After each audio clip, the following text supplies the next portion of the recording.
Hello, this is Sarah and welcome back to my channel. In this video, I'll be showing you how to make the paper iris. Please like this video below and subscribe to my channel.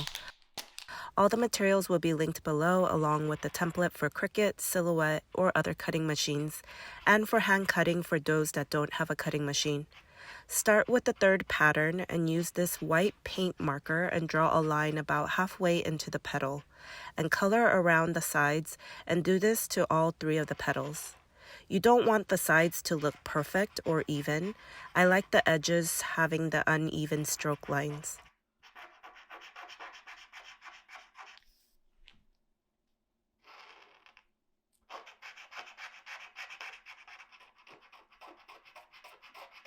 Next, use the yellow paint marker and go on top of the white marker, but leave a small border of white.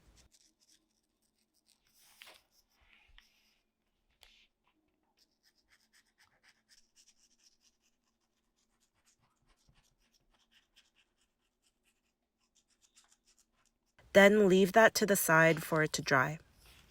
Then take the second pattern and shape it by curling it in with this shaping tool and mat. Then do the same thing to the first pattern. These patterns are going in order from sizes, where the biggest one was the third one and the smallest one is the first one. Then go back to the second pattern and take the stick-like tool and curl it in a little more on the edges. Then do the same thing to the first pattern.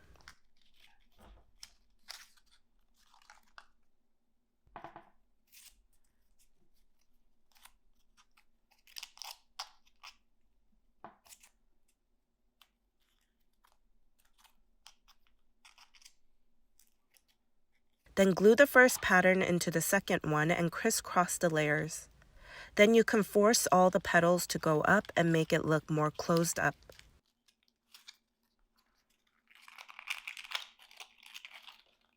Next, go back to the third pattern now that the marker should be dry. Flip it over and shape the pattern on the back side by stroking lines down the petal using the smaller size of the ball. Do this to all the petals.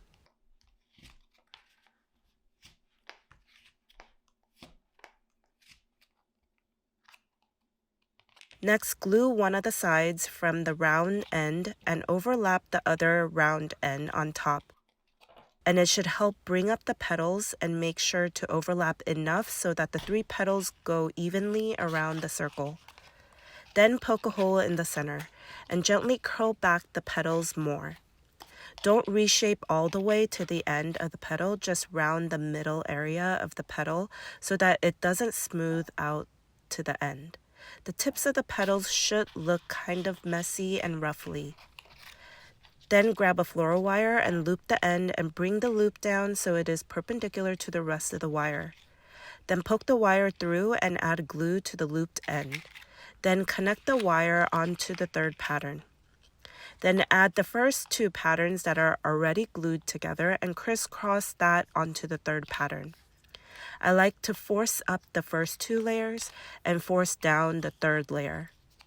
Then have 3 or more leaves cut with green cardstock paper and fold down the middle. Then shape the edges with the small size ball. Do this to a total of 3 leaves. You could add more or less leaves. I felt 3 was just right.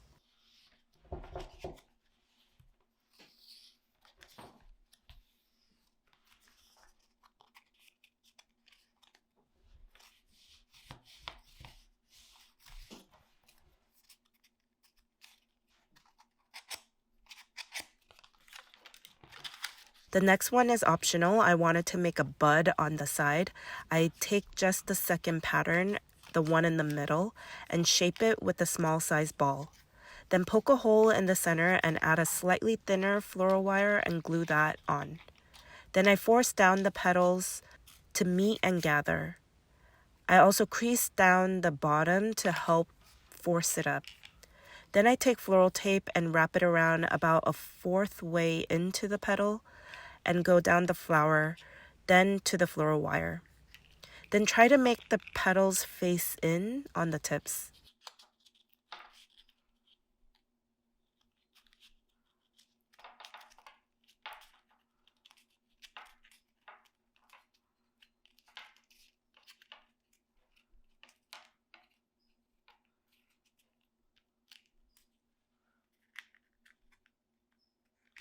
Then go back to floral tape the original iris we made and a couple inches below at the bud.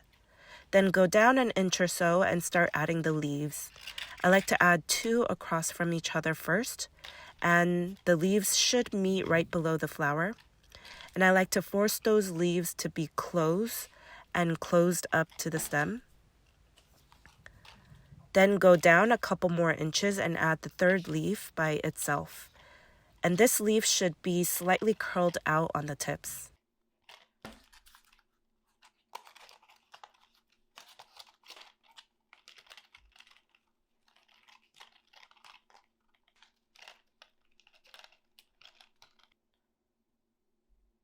For the next iris, I wanted to show you a small detail you could add. I saw some of the iris flowers tend to have these fuzzy yellow details, so use the same template and add only the white marker on the biggest pattern first. Then take a small strip of white tissue paper. The width is shorter than my smallest fingernail, so get it as thin as you can get it to, and fold it down the middle. Then I trim off any unevenness. It doesn't have to be perfect, but if you want to clean it up, you can. Then add a stroke of yellow marker on just the edge opposite from the folded edge. And flip it over and do the same thing to the same edge.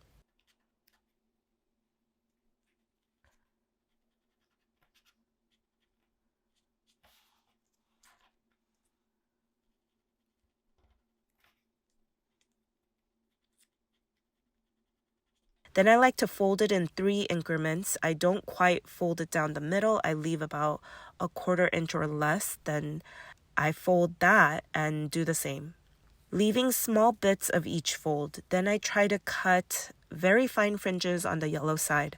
Do not accidentally cut off the tissue paper. Try your best to add the fringes as fine as possible all the way through the whole strip we folded. Then go back to the 3rd pattern and shape the pattern like we did on our original iris. Then flip it over on the white marker side and add a line of glue down the middle of the white marker. Then add the white tissue paper fringe we made with the folded end going towards the center. Then take this tool and gently press down the fringes and separate the fringes so we could see the spiky details. Do this to the rest of the petals for the 3rd pattern. This tissue paper fringe detail is a small detail, but I love this detail. Depending on which iris you want to make, you may want to add this fringe.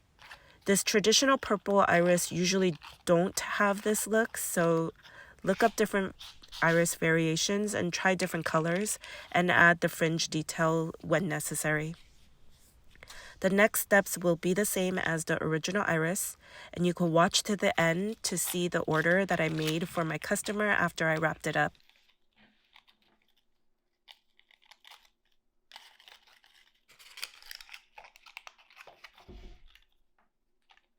Please like this video below and subscribe. Thank you for watching.